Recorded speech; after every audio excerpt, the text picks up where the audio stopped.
राज्यातील जेवढ्या पण पात्र बहिणी आहेत त्यांच्या खात्यामध्ये आज वाटप सुरू झाले. हो, तुम्ही बरोबर ऐकताय, आज वाटप सुरू झाले.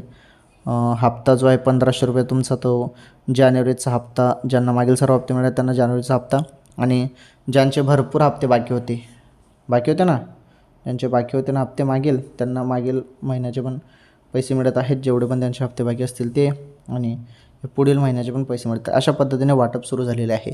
त्यामुळे सर्व बहिणी इथे खुश झालेल्या आहेत, लाडक्या बहिणी, कारण प्रत्येक बहिणींना मागचे पुढचे सर्व हप्ते वाटप करण्यात येत आहे. परंतु KYC दुरुस्त केल्यानंतरच तुम्हाला मागील हप्ते मिळतील, ज्या बहिणींचे मागील हप्ते थांबलेले असतील त्यांना. ओके, त्यासाठी तुम्हाला ladkibahn.maharashtra.government.in या वेबसाईटवरती जायचं आहे आणि तिथे तुम्हाला KYC पर्यायावरती जाऊन दुरुस्ती करून घ्यायची आहे KYCमध्ये. ओके.